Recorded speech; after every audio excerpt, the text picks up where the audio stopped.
What's up, people? It's me, Jay. I've been gone for a minute. Now I'm back. Let's jump off. I'm sorry.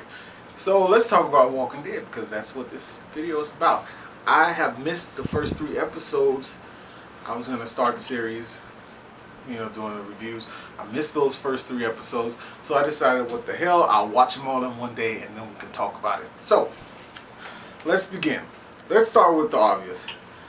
The world has gone to shit again. Now, originally, when Rick woke up, he realized the world had gone to shit.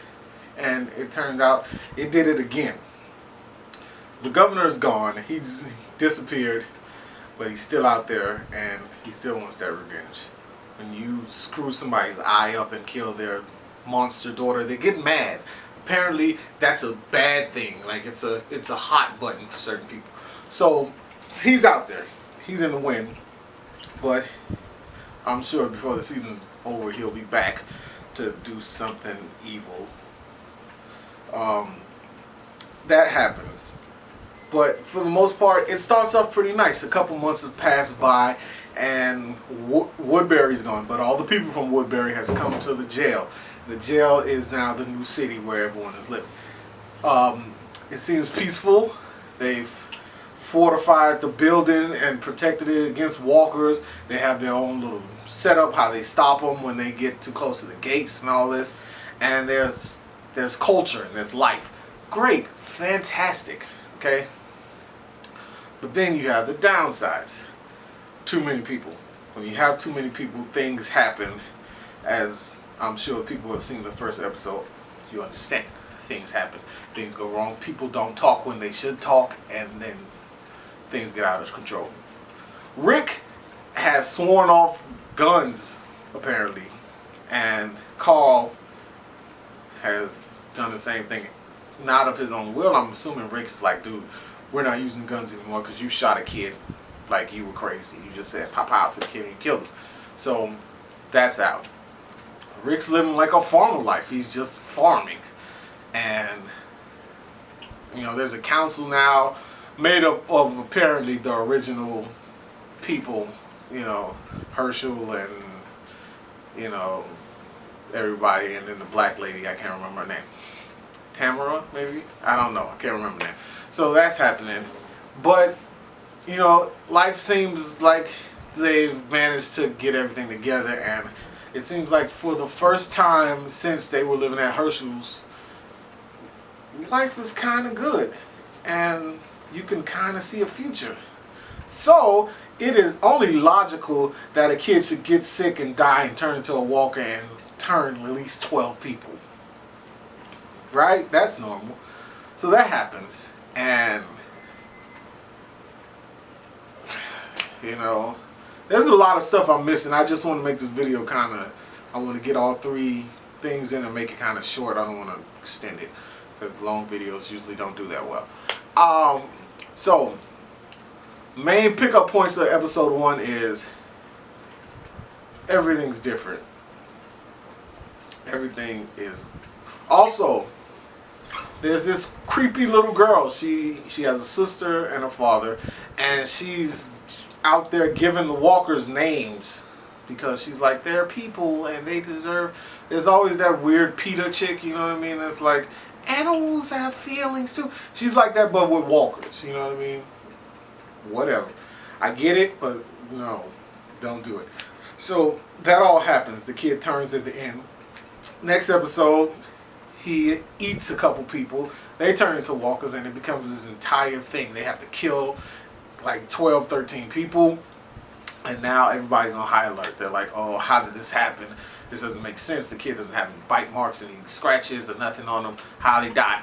But then they realize that he's bleeding out of his mouth and eyes and stuff, and it's weird, But turns out he has this sickness. He got sick like a normal person.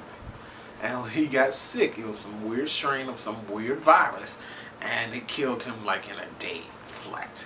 Okay? So now they're like, oh shit, people are getting sick. We have to contain this and keep it contained so that no more people, get sick. And this happens again because this is incredibly dangerous. When people die, they turn into walkers. So anytime somebody gets sick, they become a potential threat. So everybody's on high alert. Everybody's on high alert. Turns out a couple people turn up sick, and they're like, look, the whole area where that happened needs to be contained. All the people that were in that area needs to be, quarantined off, just in case. They may not seem sick now, but in a few hours, maybe a day or two, you could be sick and infect everybody else. So they quarantine these people, right? I might be skipping ahead. Let me go back. The chick that's been hanging out with the black dude who has the sister, she gets sick, and she and another guy are the first two reported sick people. Okay, so everybody's a little on edge about them, but they're like, whatever. I'm jumping around. The little creepy girl, her dad gets bitten in the original attack, and they have to kill him. Now, Carol kills him while the kids are in the room. And one of the sisters, the younger sister, says, look, my sister's a little fucked up in the head. This bitch might be,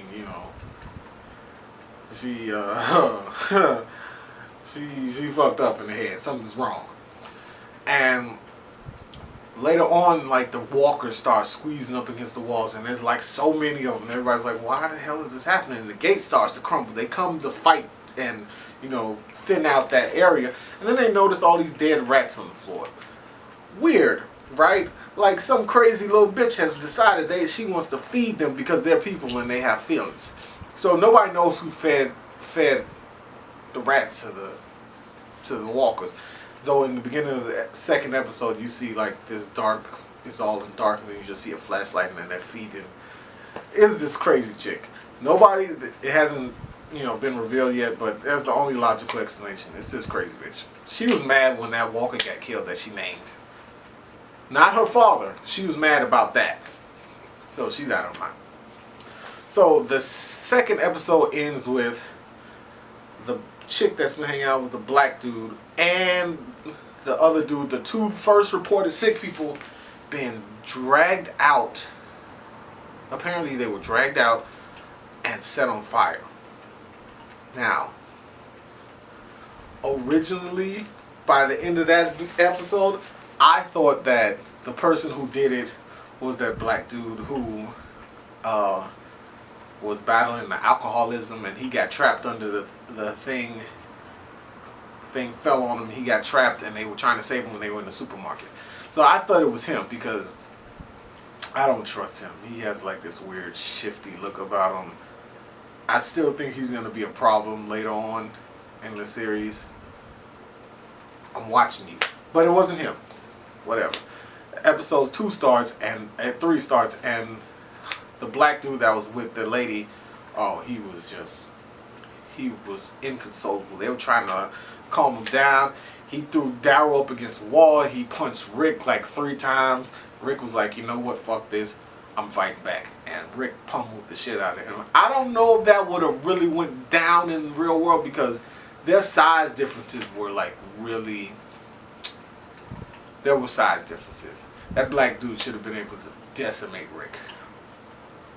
But, hey, Rick fights 1,000 walkers and walks away, so, Then again, by the end of episode 3, that black dude killed a shitload of walkers. And everybody, they set it up to look like he was going to die there. But he didn't. He fought his way through all those walkers, which is great for him. I knew he wasn't going to die because he wants to know who killed his girlfriend. So in episode 3, a lot of that happening. Michonne got injured in episode 2, but she went out with Daryl and that dude to go get medical supplies because at this point they've quarantined everybody else off and they're all locked up in a different portion of the jail, and that's happening. So they go off to get the medicine, and they get to this part of they hear something on the radio. It sounds like somebody's talking, and like they're trying to zero in on the channel when Daryl looks up, he's driving the car, he looks up and he hits a walker, and then he hits another walker and hits another walker, and they turn around the corner, and I have never seen that many walkers in my life. That episode in the first season where Rick is trapped in the middle of Atlanta and all those walkers come and eat the horse that he was riding on. This is more than that. Way more. They had to CGI the hell out of it for it to be this many walkers. It must have been like 5,000 of them. I may be stretching it, but it was a shitload of walkers. I get how many people there was in the world, but it's like you just keep killing these fuckers, and you keep killing them, right? You just killing and stabbing at these fuckers, and then it makes no difference. You turn around and there's 1,000 more coming. Wow. So, you realize that Carol going through this, and she's grown hard. Like, she's grown into a hard woman. She teaches story time. She turns the kids away. After the story time is over, after an adult leaves, and she leaves the kids with her, she opens the other book, and inside the book it has knives and shit, and she's like, this is how you shank them. You get them in the neck, and then you stab them in the head. She's just teaching the kids how to hold weapons and how to use them. And I'm like, what the hell do you know about it? I don't remember you being an effective fighter. You're like the weakest person in the group, fighting-wise, right? And she's telling the little girl, you're weak. You have to, this is a world where you gotta do some hard shit to survive. You couldn't kill your father. You gotta get stronger. I'm supposed to protect you. Your father told me to protect you. You gotta get stronger. This is not how we do things. Get tough, grow some balls, or die. Right? So Rick's talking to her. So he says to her, basically, you do anything for this group. You want to keep people safe. I get that, right? And she's like, yeah, I'd do anything. He said, did you drag out those two people and set them on fire and murder them? And she says, yeah, I did that. And she walks off. Now, I thought, oh shit, it's her. She did it. Wow, I did not see that coming. But at the same time, I'm like, you know what? I still don't trust that black dude. He should have died in that supermarket.